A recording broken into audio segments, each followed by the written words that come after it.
Palavra da Verdade, com Hernandes Dias Lopes. O texto que nós vamos ler é Daniel, profeta Daniel, capítulo 12. Profeta Daniel, capítulo 12, versos de 1 a 13.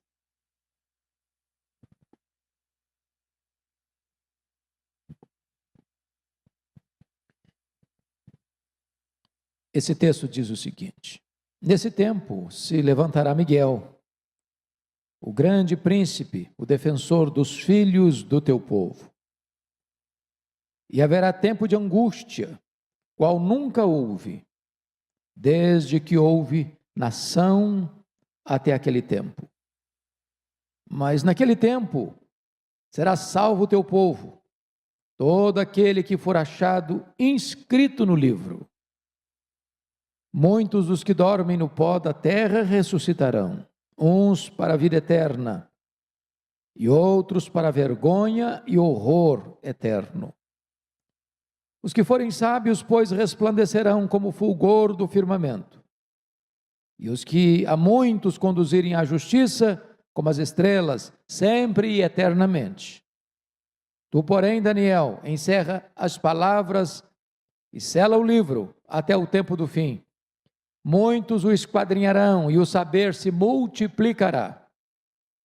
Então eu, Daniel, olhei, e eis que estavam em pé outros dois, um de uma banda do rio, o outro da outra.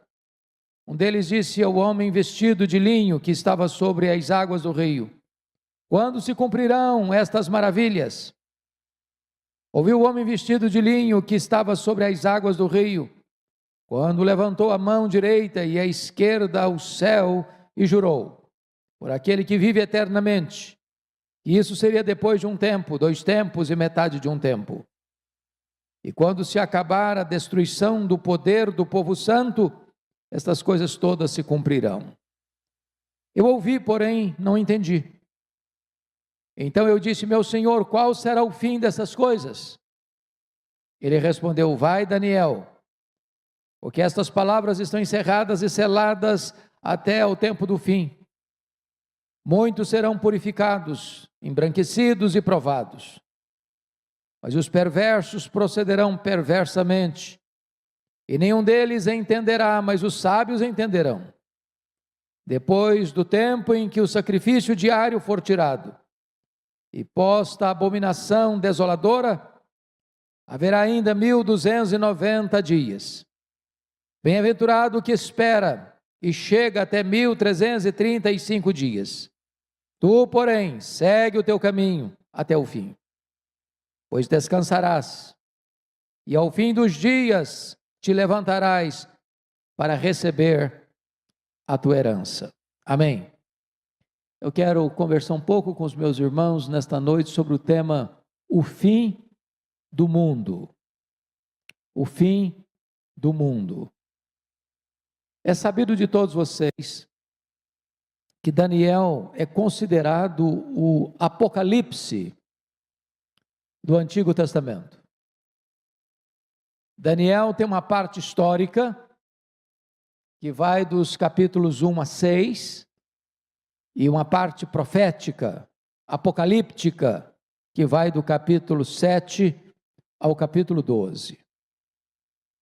Esse texto, de uma maneira brilhante e até eloquente, traz-nos uma descrição desse tempo do fim. Como se Deus levantasse a ponta do véu, acendesse as luzes no palco da história, para revelar para nós o que acontecerá nesse tempo do fim.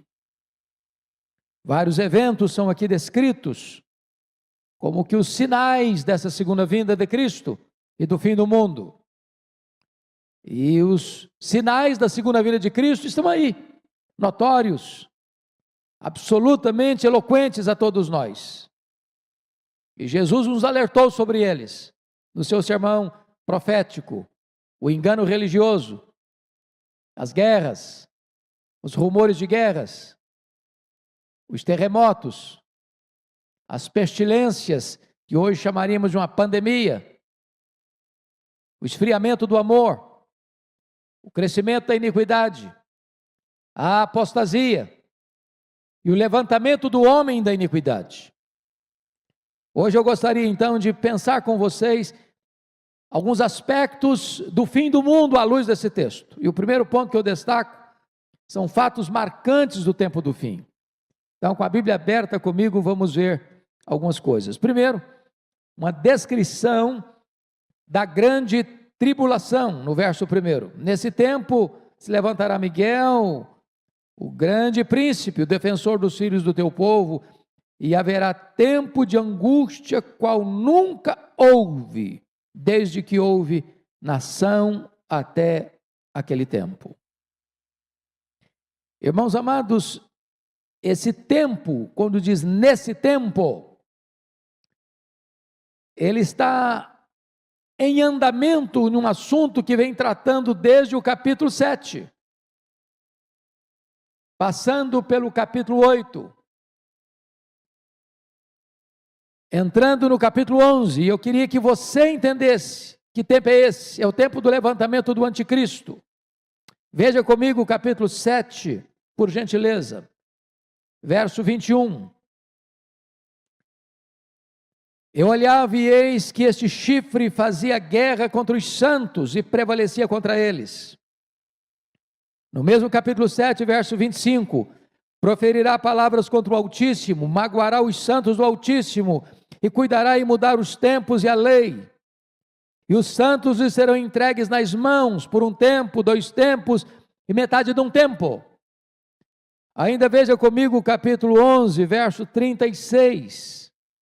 A descrição desse tempo, está escrito aí no versículo 36, este rei fará segundo a sua vontade, e se levantará, e se engrandecerá sobre todo Deus, contra o Deus dos deuses falará coisas incríveis, será próspero, até que se cumpra a indignação, porque aquilo que está determinado será feito.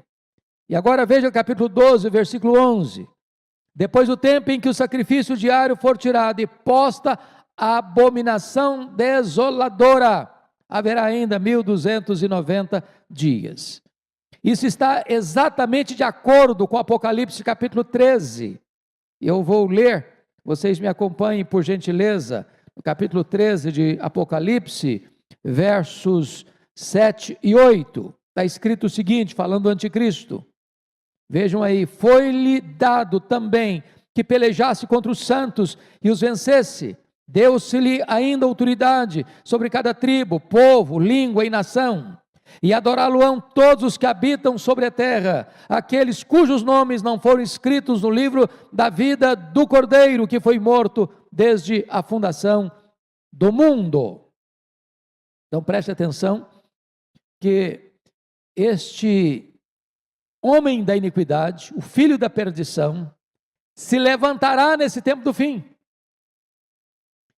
E ele falará contra o Altíssimo, ele magoará os santos do Altíssimo, ele perseguirá o povo de Deus. E diz a Bíblia que todos vão adorá-lo, todos, em todos os povos, em todas as línguas, em todas as nações, exceto os que têm o selo de Deus. Em outras palavras, nenhum crente salvo pela graça vai seguir o anticristo. Nenhum crente cujo nome está escrito no livro da vida e que tem o selo do Espírito Santo vai se desencaminhar seguindo o anticristo nesse tempo do fim. Mas vejam vocês, em segundo lugar, a singularidade desta grande tribulação, porque o verso 1, voltando para Daniel 12, por gentileza, está mostrando que essa tribulação vai ser uma tribulação única, singular, sem paralelos na história.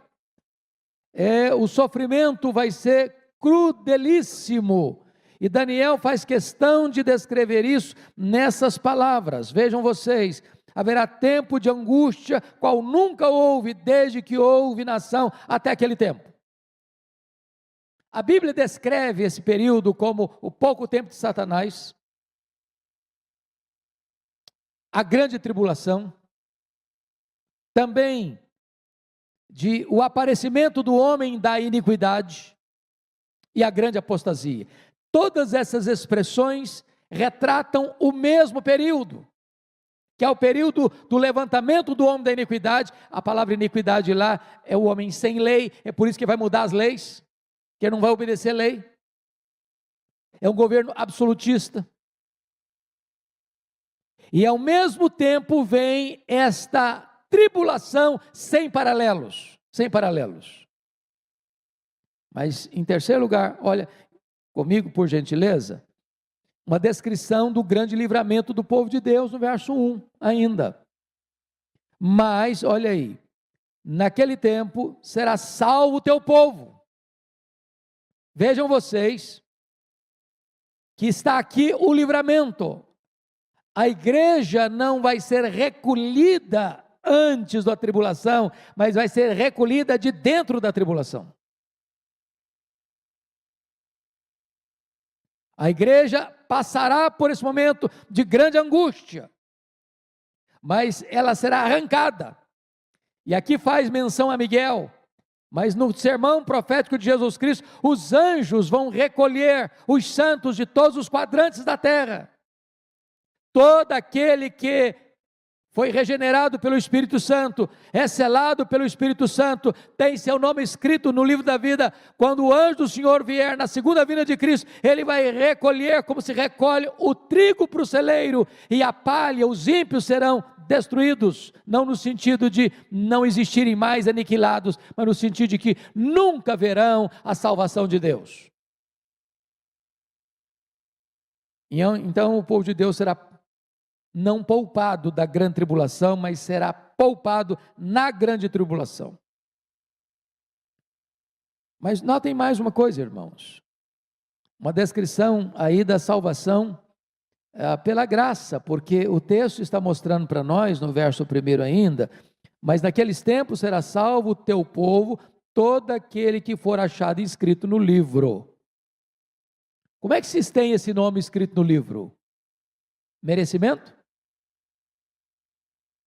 Obras? Sacrifício pessoal? Não. A única condição para você ter o seu nome escrito no livro da vida é quando você crê no Cordeiro de Deus, no Filho de Deus. Todos aqueles que creram e têm o selo de Deus, têm seu nome escrito no livro da vida. Isso é melhor do que ter dinheiro. Isso é melhor do que fazer fortunas. Isso é melhor do que ser poupado da Covid. Isso é melhor do que sucesso profissional. Isso é melhor do que qualquer vantagem desta vida. Quando os discípulos voltaram numa grande campanha evangelística de libertação dos oprimidos, alegres, felizes, dizendo: até os demônios se nos submetem, Jesus, alegrai-vos antes, porque o vosso nome está escrito no livro da vida. Bendito seja Deus. Temos a salvação gratuita pela graça em Cristo Jesus, nosso Senhor. Pois bem, amados, lá na cena do juízo final, Apocalipse 20:15, está escrito: se alguém não foi achado inscrito no livro da vida, esse foi lançado para dentro do lago do fogo. Em outras palavras, só tem dois tipos de pessoas no mundo: não é rico e pobre, não é direita e esquerda, politicamente e ideologicamente falando, não é doutor e analfabeto. Só tem dois tipos de pessoas: aquelas que têm o nome escrito no livro da vida e aquelas que não têm o nome escrito no livro da vida. Aquelas que estão salvas pela graça e aquelas que são condenadas pelos seus pecados. Não tem uma segunda categoria, uma terceira categoria. Pois bem, meus amados irmãos, essas pessoas cujo nome estão no livro da vida, são aquelas pessoas a quem Deus amou. São aquelas ovelhas que ouviram a voz do pastor. São aquelas pessoas que creram e receberam a vida eterna. São aquelas pessoas que foram seladas com o Espírito Santo da promessa. Portanto, note isso: o dia da derrota do anticristo é o dia da vitória triunfal da igreja de Deus. Bendito seja o Senhor. Mas agora vejam comigo o verso 2, que Daniel vai fazer uma descrição da ressurreição geral dos salvos e dos perdidos. Vejam aí comigo, verso 2. Muitos dos que dormem no pó da terra, entendendo que esta é uma linguagem da língua hebraica, onde você usa muitos como um símbolo de todos. E obviamente, ele está dizendo que todos os que morreram, ou seja, todos aqueles que não estiverem vivos quando Jesus voltar, todos aqueles que morreram até a segunda vinda de Cristo, todos estes que dormem no pó da terra, ressuscitarão, uns para a vida eterna, outros para a vergonha e horror eterno. É claro que esta linguagem de dormir é uma linguagem bíblica, uma metáfora bíblica muito comum no Novo Testamento, sobretudo em 1 Coríntios capítulo 15. Não é uma referência à alma, a alma não dorme. Quando uma pessoa morre, se ela é crente em Cristo, a alma dela vai imediatamente para o céu, gozar das venturas do céu. Se ela não é crente, não é salva, ao morrer, a alma dela vai imediatamente para o inferno, sofrer as penalidades do inferno. Está lá em Lucas 16. Então, dormir é uma metáfora que descreve o corpo, porque nós chamamos isso de estado intermediário, que vai da morte à ressurreição. Então, o corpo que foi feito do pó, é pó, volta ao pó. Dormindo porque esse corpo não vai ficar para sempre na sepultura, ele vai ressuscitar, uns para a ressurreição da vida, outros para a ressurreição da condenação eterna. Então vamos ver aqui no verso 2 algumas coisas. Primeiro, o fato da ressurreição. Prestem bem atenção. Muitos do que dormem no pó da terra ressuscitarão, todos ressuscitarão. Se você puder fazer um cruzamento de referência, talvez valesse a pena, e é importante fazer isso agora. Vá comigo para João capítulo 5, versos 28 e 29. Porque algumas pessoas imaginam que não seja isto que está escrito na Bíblia, mas vamos ler isso porque isso é importante. Está escrito o seguinte, João capítulo 8, versos 28 e 29. Disse-lhe Jesus: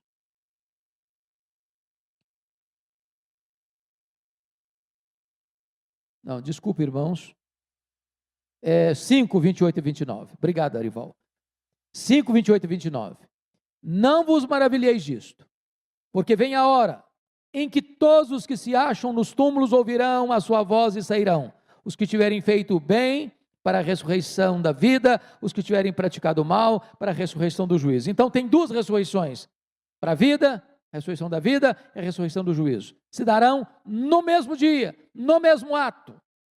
Não tem essa ideia de que os salvos vão ter uma ressurreição primeira, só depois os outros que não foram salvos terão uma segunda ressurreição num outro período. Não. Quando Jesus voltar, os mortos vão ressuscitar, vão ouvir a sua voz e vão sair do túmulo, uns para a ressurreição da vida, outros para a ressurreição do juízo. Esse é o tempo do fim. É na segunda vinda de Cristo. E notem mais, o texto vai nos informar que tem dois tipos de pessoas que ressuscitam. No versículo 2 está claro isso, voltando para Daniel, por favor. Porque está claro aí aos irmãos que há dois tipos de pessoas que morrem, o crente e o incrédulo.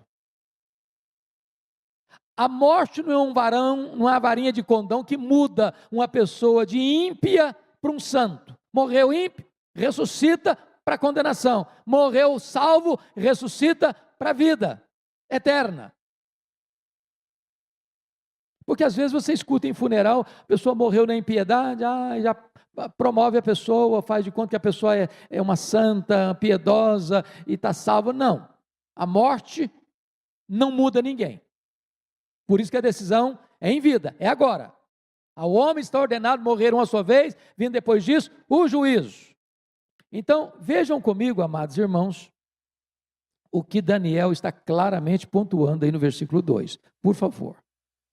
Muitos que dormem no pó da terra ressuscitarão, uns para a vida eterna e outros para a vergonha e horror eterno. Então note você que esse negócio de achar que vai ter aniquilamento, que morreu ímpio, acabou, não existe mais, isso é bobagem, a Bíblia não ensina isso. Existe bem-aventurança eterna e existe condenação eterna. Está posto e está claro. Muito bem, amados. Vamos ver uma outra coisa importante. A recompensa dos salvos no verso 3. Os que forem sábios, pois, resplandecerão como o fulgor do firmamento, e os que a muitos conduzirem à justiça, como as estrelas, sempre e eternamente. O sábio é aquele que discerne, aquele que leva a palavra de Deus, aquele que prega a palavra de Deus, está descrito aí como aquele que vai levar essa mensagem, conduzindo muitos à justiça. Esses vão receber um galardão especial, que Daniel descreve aqui em termos de luz, de brilho, de fulgor. E parece-nos que Paulo pega essa mesma imagem para dizer que na ressurreição dos mortos vai ser assim, vai ser como os astros. O sol tem a luz do sol, tem a luz da lua, tem a lua das estrelas. Até entre estrela e estrela há diferença de esplendor. Assim também será a ressurreição dos mortos. Então entenda isso.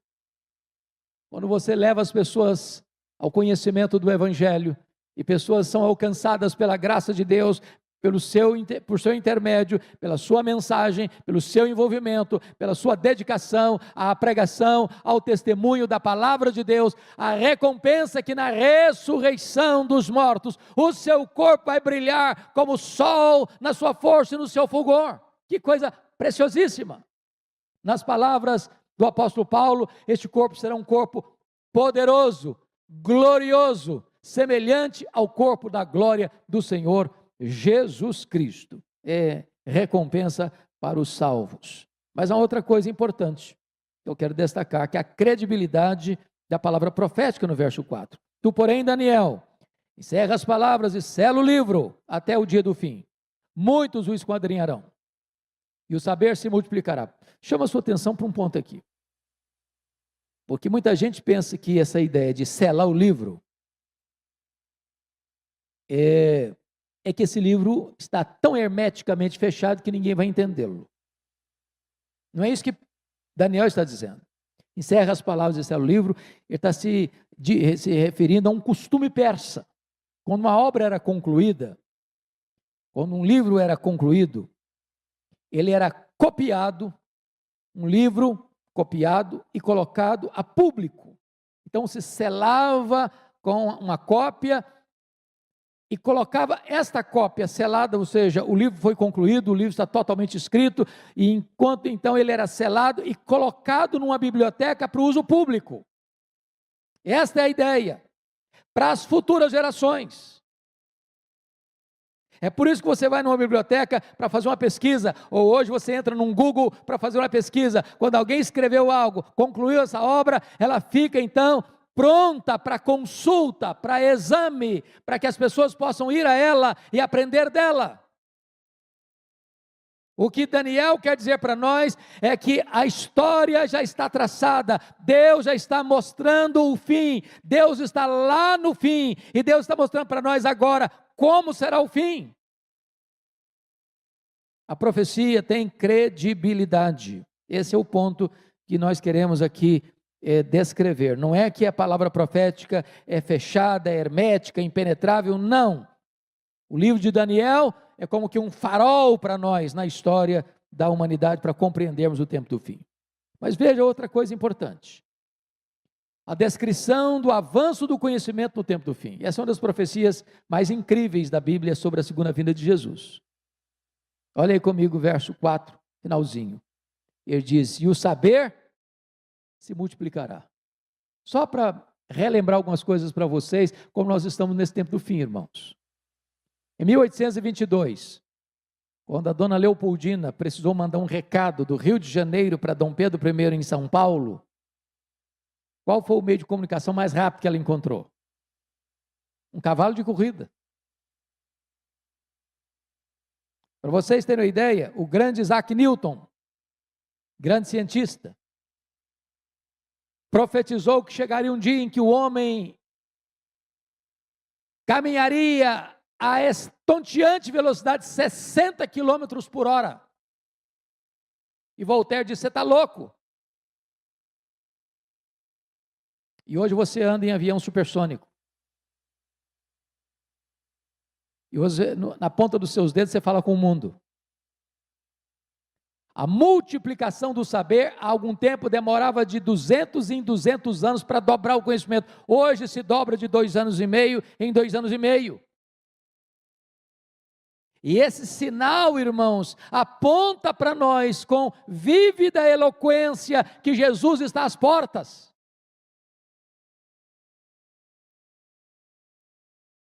Quando se dará esse tempo do fim? Olha comigo os versos 5 a 7, no verso 6, está escrito o seguinte: tornou ela, ou melhor, no versículo 6, um deles disse ao homem vestido de linho, esse homem vestido de linho, conforme o capítulo 10, versículo 5, é o próprio Senhor Jesus pré-encarnado, que estava sobre as águas do rio. Quando se cumprirão estas coisas? É a pergunta, quando vai acontecer? E a resposta, irmãos, é um pouco enigmática para nós, porque é uma linguagem figurada, assim como figuradas são as mensagens apocalípticas. Então note comigo o verso 7, ouviu o homem vestido de linho, que é o próprio Senhor, estava sobre as águas do rio, quando levantou a mão direita e a esquerda ao céu e jurou por aquele que vive eternamente, que isso seria depois de um tempo, 2 tempos e metade de um tempo. E quando se acabar a destruição do poder do povo santo, essas coisas todas se cumprirão. A grande questão é, o que é um tempo, 2 tempos, metade de um tempo? Alguns estudiosos da escatologia querem dizer 3 anos e meio de grande tribulação, mas essa é uma linguagem figurada. Nós não podemos pegar essa estatística, essa data aqui e literalizá-la. Isso é uma linguagem que representa todo o período da igreja cristã, porque as profecias estão se cumprindo, irmãos. O tempo do fim, à luz do Novo Testamento, chegou com a primeira vinda do Senhor Jesus e vai até a segunda vinda do Senhor Jesus. Esses sinais estão acontecendo ao longo da história da igreja. O que nós precisamos entender é que na medida que estiver aproximando mais e mais e mais do fim, eles se intensificarão. Na linguagem de William Hendrickson, é a espécie do paralelismo progressivo, cada vez mais nos aproximando desse tempo do fim. Então preste bem atenção nisso. O anticristo será abatido no auge do seu poder, e a igreja resgatada no auge da sua aflição. Quando o homem estiver olhando, não tem esperança para a igreja, o mal está prevalecendo, o diabo está dominando, a força do mal está colocando seus tentáculos em todos os níveis do poder, poder político, poder econômico, poder científico, poder filosófico, poder sociológico, poder de toda ordem, e o mundo diz: a igreja está massacrada, a igreja está abafada, a igreja está sofrida. É nesse tempo que o Senhor vem e mata o anticristo e resgata a sua noiva. Louvado seja o Senhor. O mal será destruído, não quando estiver em baixa, mas em seu auge. Mas é uma pergunta solene sobre os estágios finais do tempo do fim. Daniel recebe a revelação no versículo 8, vejam vocês, e não entende. Eu ouvi, porém não entendi. Então eu disse: meu Senhor, qual será o fim destas coisas? Ele respondeu: vai, Daniel, porque essas palavras estão encerradas e seladas até o tempo do fim. O livro está escrito. Lembra lá de Apocalipse capítulo 5? Por dentro, por fora, de todo selado com 7 selos. Quem vai decifrando a história é o próprio Senhor Jesus, é Ele que venceu para abrir o livro e desatar os selos. A história, irmãos amados, sem a intervenção de Cristo, não faz sentido. É Ele quem vai abrindo os selos. E quando se abre os selos, é a perseguição à igreja. E em virtude disso, vem as trombetas, que é o juízo de Deus ao mundo, chamando o mundo ao arrependimento. Tudo está determinado, o Cordeiro está no trono, e Ele tem as rédeas da história nas suas mãos.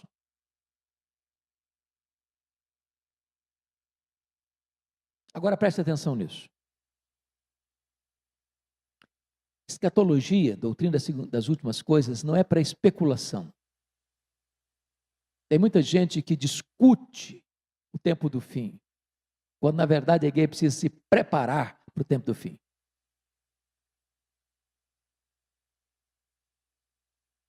A resposta a Daniel é que estas palavras estão encerradas e seladas até o fim. Em outras palavras, o que foi revelado terá seu cumprimento no tempo do fim. Portanto, a profecia não nos foi dada a fim de satisfazer nossa curiosidade, mas trazer-nos a fé, sustentar-nos nessa fé. O objetivo é alimentar não a nossa curiosidade escatológica, mas preparar-nos para entender que Deus é soberano, Ele está no controle e a vitória decisiva é de Cristo e da sua igreja. Agora notem comigo alguns fatos para encerrar. Primeiro, a perseguição, em vez de destruir a igreja, irmãos, vai purificar a igreja. Olha o verso 10 comigo. Muitos serão purificados, embranquecidos e provados.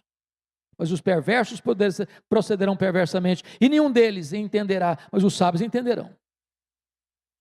O mundo, o diabo, nunca conseguiram destruir a igreja. Nunca, nunca, nunca. Jogar os crentes às feras, queimar os crentes vivos, crucificar os crentes, torturar os crentes, colocar os crentes nos paredões de fuzilamento. Quanto mais sangue derramado, mais a igreja crescia. Porque quando um crente morre pela sua fé, diz a Bíblia, o diabo, o anticristo, as forças do mal estão matando o crente, mas o crente, ao morrer, em vez de apostatar da fé, está vencendo o diabo pela palavra do testemunho e o sangue do Cordeiro. A igreja é invencível. Então a perseguição purifica a igreja, mas não destrói a igreja. A igreja não vai ser destruída, ela vai ser arrebatada. É o que a Bíblia ensina. Segundo, a perseguição não tirará o discernimento da igreja. Nenhum deles entenderá, mas os sábios entenderão. O mundo está confuso, irmãos. Você vê tanto ímpio aí, seja imposto de poder, de comando, com a caneta na mão, achando que discerne as coisas, discerne nada. Discerne nada. Estão cegos. E quem cegou o entendimento dos incrédulos é o diabo. Mas os servos de Deus, os filhos de Deus, têm discernimento do fim. Tem discernimento do fim.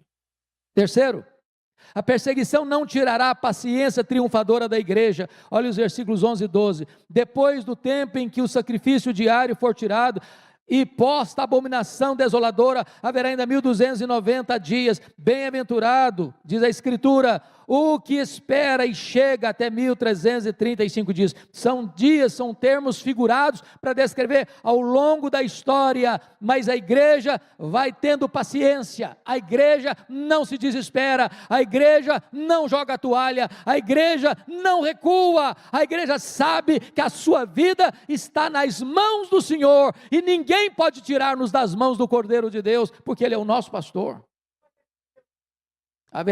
O que na verdade a profecia quer nos dizer, irmãos, é que a igreja está nas mãos de Deus, e ela deve ter paciência para aguardar o tempo de Deus.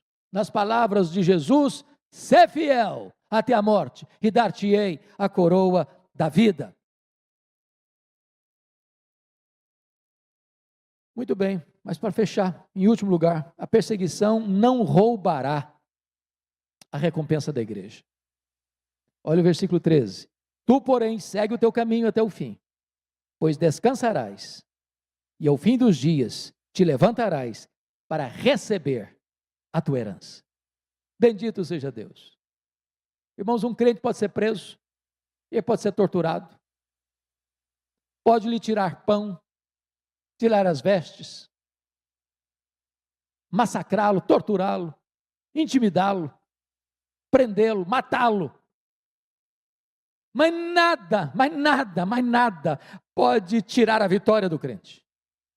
Ao fim ele se levantará. Ao fim ele será convocado às alturas. Porque quando a Bíblia diz, quando Jesus voltar, aqueles que estão lá no céu voltam, é o lugar de receber a herança. Lá não tem choro, lá não tem dor, lá não tem luto, lá não tem mais tristeza. Então concluo com duas palavras muito breves. Primeiro, nenhum dos filhos de Deus, selados com o Espírito Santo de Deus, vai se perder. Aproprie-se disso, irmão. A salvação é uma dádiva de Deus, garantida por Deus, e ninguém pode tomá-la de você, porque quem deu a você é fiel para assegurá-la. Eu sei em quem tenho crido, e estou certo que Ele é poderoso para guardar o meu depósito até o dia final, disse o apóstolo Paulo. Segundo, irmãos, vale a pena servir a Deus, vale a pena. Até um copo d'água que você der para alguém em nome de Cristo, não ficará sem galardão. E se você usar os recursos que Deus lhe deu, se você usar o tempo que Deus lhe deu, se você usar os dons que Deus lhe deu, se você usar os talentos que Deus lhe deu, e falar de Cristo e levar muitos à justiça, no dia da ressurreição, o seu corpo vai brilhar, como brilha os astros do firmamento, e você terá um corpo semelhante ao corpo da glória do Senhor Jesus. Nós não temos medo do fim. Ao contrário, nós aguardamos, como que na ponta dos pés, a volta do nosso glorioso Salvador, dizendo: Maranata, ora vem, Senhor Jesus. Que Ele nos abençoe. Amém.